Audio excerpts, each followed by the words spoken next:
Bonjour à tous, content de vous retrouver aujourd'hui au potager. Aujourd'hui on va se faire un petit point sur le potager fin avril, les cultures qui sont en cours, ce qu'il faut lancer. Alors voilà, comme vous pouvez voir, ça commence à se remplir un petit peu au potager. Alors là c'est des cultures qui ne craignent pas trop le gel ou le froid. On va avoir de la laitue, on va avoir des oignons. Là on a même les premiers petits pois qui avaient été semés au début de l'année en février. Ça c'est les pois nains, donc ça y est, eux ils sont en fleurs. Et je vais vous montrer les autres pois qu'on avait semés un petit peu plus tard et les semis qu'on va pouvoir lancer fin avril, début mai. Alors ici, là on a la structure avec les petits pois. Alors ça c'est les petits pois grimpants qui vont grimper à peu près à la moitié de la hauteur de la structure, voire un petit peu plus. Ceux-là ont été plantés en février en godet et repiqués fin février, début mars ici. Donc voilà, aussi on a quelques laitues. Et si on regarde dans la serre, donc voilà, là la serre, donc je vous montrer, on a commencé la récolte des pommes de terre sous serre et on a pas mal de semis en cours et on va pouvoir regarder tous les semis qu'on peut lancer à partir de maintenant. Alors, région plutôt douce ici en Bretagne, du coup j'ai commencé les premières plantations de tomates dans la serre, mais sinon à partir de maintenant on va pouvoir faire vraiment pas mal de semis. Alors quand vous avez des bonnes journées ensoleillées comme aujourd'hui, n'hésitez pas à sortir vos plants en extérieur. Alors voilà, sauf petite indication, si les plants n'ont jamais été sortis en extérieur, les laissez pas toute une après-midi au soleil, il pourrait avoir des brûlures sur les plants. Donc voilà, sortez-les petit à petit si vous ne l'avez jamais fait. Mais sinon voilà, c'est bien de les adapter aussi à la météo extérieure, au vent aussi un petit peu, ça va fortifier les tiges des plants de tomates. Voilà, s'il y a un petit peu de vent, vous aurez des tiges plus épaisses. Vous voyez ici on a un petit peu de tout en tomates en fonction des dates de semis qui ont été faites. Voilà, là on a plutôt des semis de février, ici c'est plutôt des semis de mars. Donc voilà, on va retrouver un petit peu de toutes les tailles au niveau des tomates. Alors, ce qu'on peut faire maintenant, fin avril, début mai, c'est on peut commencer ou continuer nos semis de basilic. Alors ça, c'est des petits semis qui ont été faits début du mois d'avril. Donc voilà, ça commence à bien sortir. Là, ça va être même fin mars, celui-là qui est un petit peu plus développé. Et donc après, on pourra les repiquer à partir de la mi-mai, à côté des plants de tomates dans la serre ou même en extérieur, si la météo le permet. Donc là, on va avoir plusieurs variétés. On a du basilic pourpre, ici il y a du trio, on a du citron, on a du mammouth, voilà, il y a du genovese. Enfin, voilà, il y a vraiment pas mal de variétés de basilic. Et après, le basilic, ce qui est bien, c'est qu'une fois qu'il s'est bien développé, il est aussi facile à bouturer. Au niveau des semis qu'on peut lancer en ce moment, il y a tous les semis de courges, courgettes, melons, pastèques. Alors je vais vous montrer quelques petites infos intéressantes ici. On a des semis de courgettes. Alors pour les courgettes, ce que je préconise, ce qui est beaucoup plus intéressant, vous verrez, c'est de faire vos semis dans des grands pots. Vous voyez la taille du semis, là il a à peu près 15 jours. Donc en fait si on utilise un contenant assez grand, le plant va pouvoir se développer facilement. Alors que si on utilise voilà, un petit pot comme celui-ci, vous voyez la taille, il va vite être à l'étroit, sachant qu'il va là, si on fait un semis à peu près sur la première quinzaine d'avril, il va être planté environ un mois après, parce que ça se développe vraiment très rapidement. Et si vous utilisez un petit pot comme ça, il risque vite d'être à l'étroit. Donc de préférence un grand pot pour les courges et courgettes. Alors pour les courgettes, on sème une ou deux graines à la fois. Si jamais vous avez deux plants qui prennent, vous en gardez qu'un et vous essayez de rempoter l'autre. Mais il faut vraiment un plant par pot pour que ça puisse bien se développer. Alors dans les semis qu'on va pouvoir lancer ce mois-ci, là, donc fin avril, mai, on va pouvoir lancer tout ce qui est courgettes, courges, concombres, melons, tous ces fruits-là. Alors par contre, ça craint le froid, donc si jamais chez vous il fait encore assez froid, on les rentrera en intérieur. Vous pouvez les sortir en journée quand c'est bien ensoleillé, ça leur fera du bien. Et on les rentre si la nuit ça descend en dessous du 8, c'est ce que je fais ici, sinon ça reste dans la serre.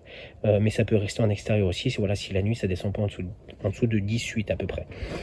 Donc c'est le même principe pour toutes les courges, concombres, courgettes. On essaye d'avoir un seul plant par pot pour vraiment qu'ils puissent bien se développer.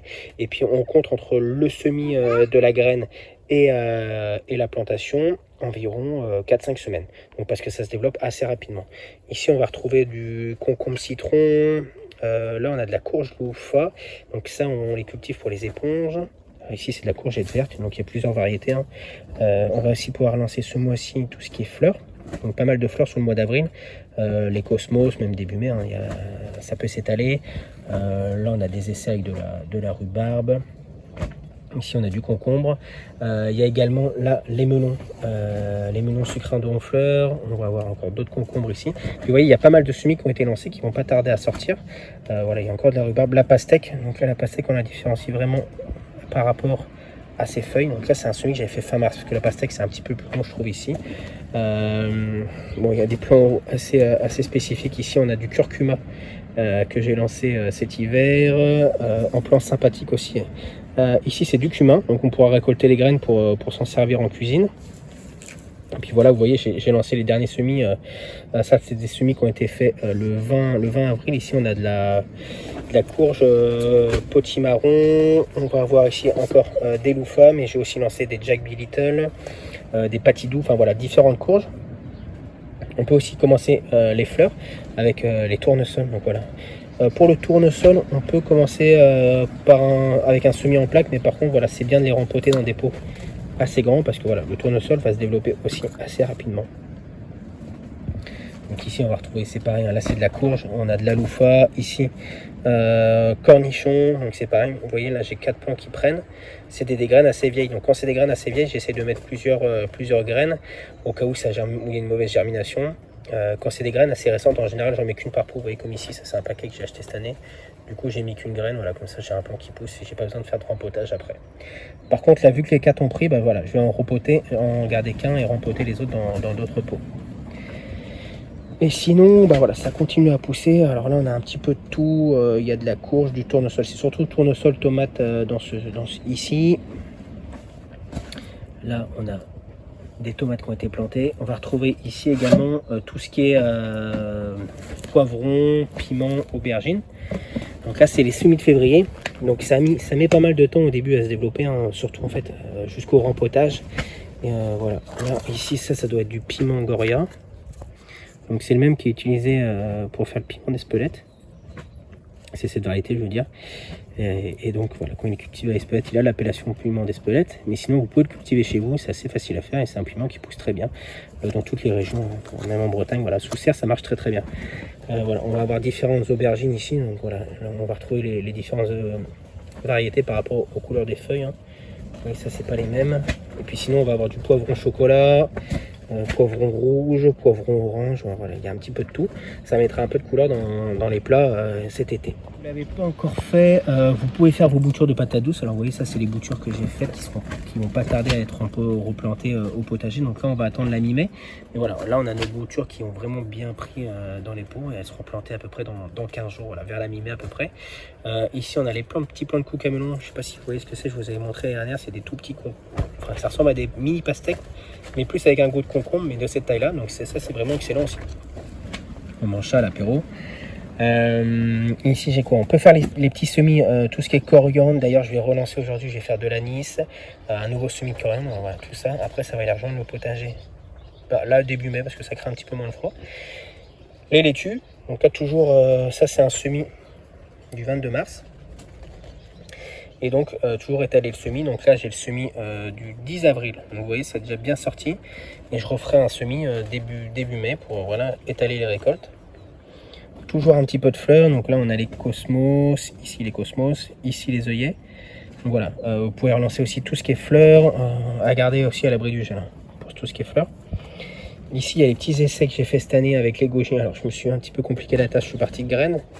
Mais c'est quelque chose qui fonctionne plutôt bien. Alors j'ai démarré en février dans la maison et maintenant je les laisse dans la serre. Voilà. Là c'est les petites goji, hein. Ça met un peu de temps à donner un ça donnera des fruits qu'à partir de la 2e ou 3e année je crois. Il ne faut pas être trop pressé, mais voilà, ça me fait plusieurs plants.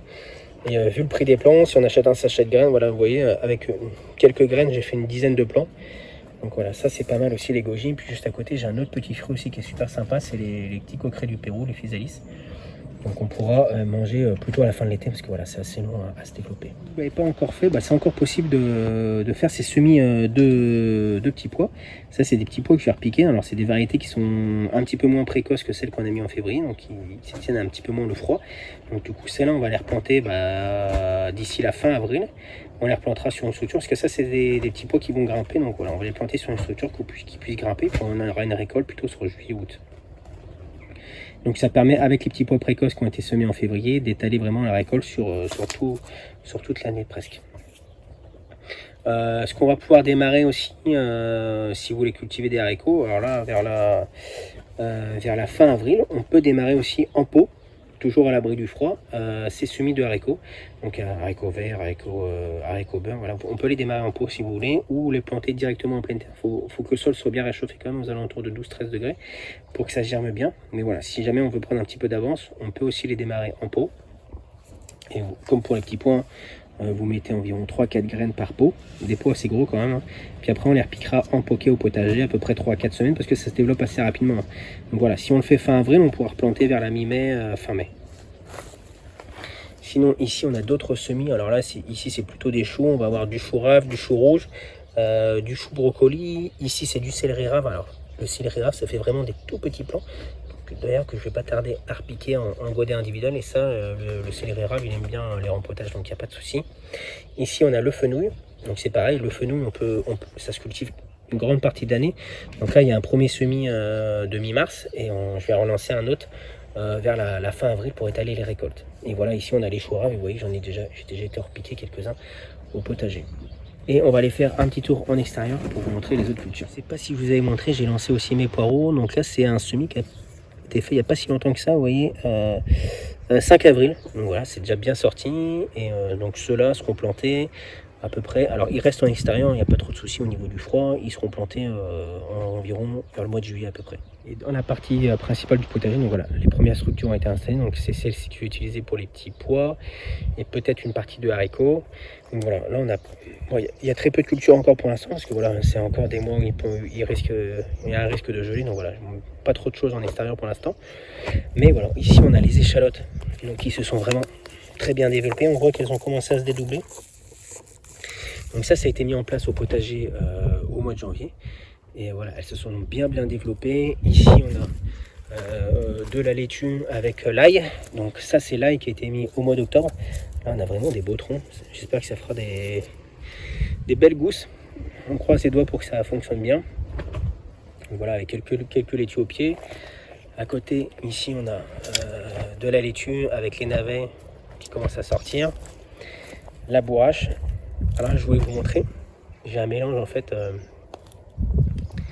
de bourrache blanche et bleue, et c'est super joli. Alors là on voit peut-être pas très bien, je viens de tourner avec la lumière, ça va être un petit peu mieux. Donc voilà, bourrache blanche, bourrache bleue, c'est deux pieds différents, et donc c'est pareil, hein. Les fleurs sont comestibles, donc vous voyez, vous pouvez aussi vous en servir pour décorer vos gâteaux. C'est vraiment extra, ça va attirer tous les pollinisateurs, toutes les petites abeilles, les petits bourdons, les papillons viennent butiner ici, donc voilà, c'est aussi un plus pour le potager. Et du coup dans le potager, ici il y a les patates que j'ai fait sous foin. Donc voilà, je fais les patates sous foin parce que j'ai pas forcément des gros espaces de culture, donc ça me permet de combler un petit peu tous les trous. Et donc entre les différentes planches ici, donc il y a les patates ici, là on a une borne avec la sauge.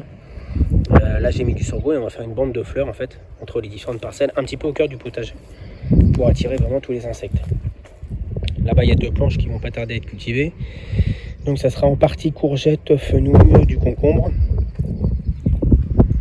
Ici sur cette zone là on avait un engrais vert que j'ai fauché, donc c'est pareil chez vous, hein. Si jamais vous avez des engrais verts que vous aviez mis pendant l'hiver, comme le seigle, la vesse, vous pouvez peut-être même mettre de la facélie, vous avez peut-être mis de la facélie au printemps. Et ben vous voyez, ici je l'ai fauché il y a 2 jours, et ça commence déjà à sécher, donc je la laisse en surface. On va laisser comme ça à peu près 2-3 semaines, et ça nous amènera vers la première quinzaine de mai, et on pourra du coup utiliser cette parcelle à la mi-mai pour planter des courges, des concombres, des courgettes, voilà, pas mal de choses. En tout cas le sol aura été bien couvert et bien préparé pendant l'hiver.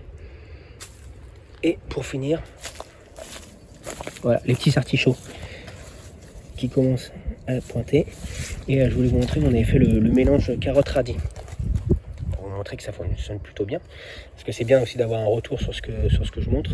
Donc du coup vous voyez là ici on a vraiment beaucoup de radis, hein. J'avais semé dense, mais on voit que voilà, entre les radis les carottes commencent à bien pousser, donc voilà, il faudra dédoubler quand même parce que j'avais semé très dense comme vous voyez, mais en tout cas voilà, technique qui est plutôt assez efficace. Alors on se retrouvera au fil de l'année pour vérifier que ça fonctionne bien quand même, mais pour l'instant il y a une bonne prise après semis. Voilà, donc j'espère que chez vous ça se passe bien aussi au niveau du potager, et puis on se retrouve courant du mois de mai, enfin voilà, au fil des semaines pour voir les évolutions du jardin. Allez, bonne semaine à tous, ciao ciao.